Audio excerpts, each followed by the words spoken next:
Ladies and gentlemen, my name is Paul Neal Copeland, and I am the brand new interviewer for AEW and BCW. And today, I have my best guest ever.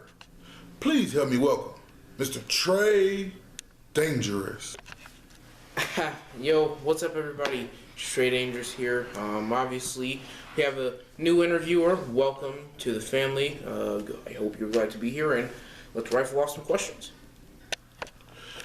Now, Trey, can you tell us what was going through your mind during the match?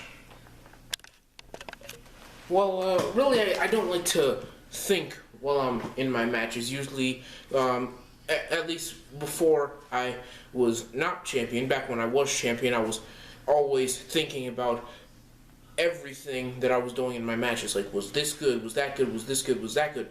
But ever since, in every single match that I have had, in AEW and outside AEW, because AEW lets us work wherever we want and wherever we get booked, I have not thought about the match as I'm in the match. I think about it a lot before, but I haven't thought about it very often during the match. So, to answer your question, I wasn't really thinking during that match.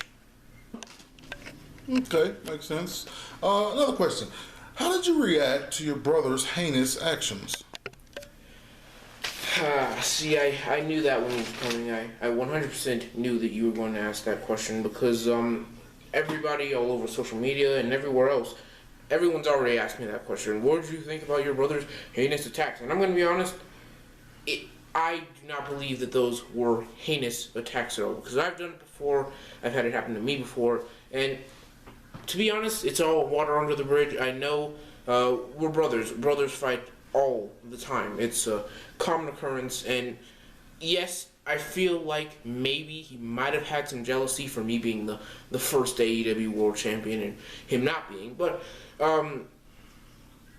if this is how he wants to go about it, I see it. And to be quite honest, I like it. It's a perfectly fine thing for him to express how he feels, especially towards me.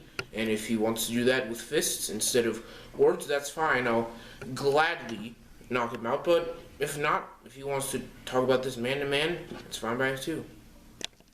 Okay. Is there a match in the future? Well, about that, since we all live in the same house, me, Alexia, Tessa, and Adrian, we all live in the same house. We've all gotten to talk to each other over dinner. Obviously, I was not very happy about being there because, brother kind of stabbed me in the back. But, yes, we did talk about it. We did talk about it man to man. And he was like, what if you and I had a match to just settle this, right? Extreme rules, no holds barred, unsanctioned match, right?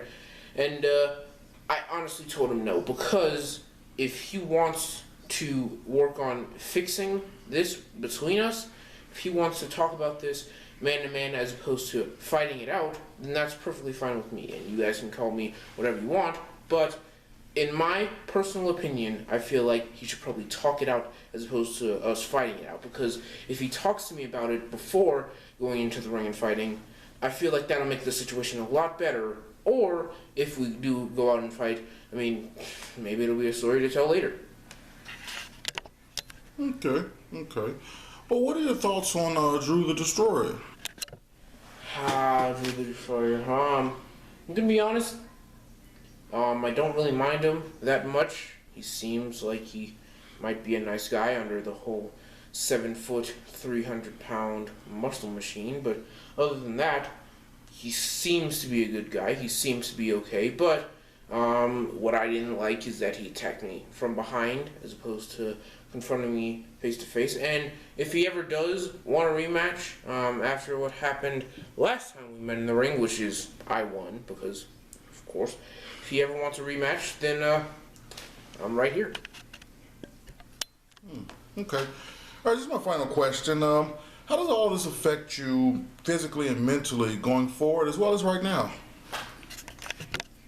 Well, to be honest, I actually really appreciate your interviewing chops, asking me 4 questions in one. But how I'm feeling Physically, obviously, a few broken ribs, bumps and bruises, but that's what happens when you step into the ring.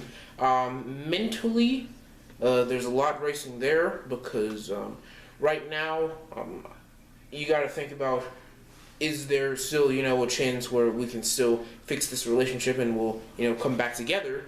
But honestly, going into the long run, hopefully this is going to be something we laugh about later. And physically, going in the long run, obviously, wounds will heal, and time heals all wounds. So, I mean, hopefully time heals all wounds, unless I just have a permanent broken rib. Other than that, I'm feeling pretty good now. All right. And that's it, everybody. We'll see you next time. Take it easy and stay home unless you have to leave.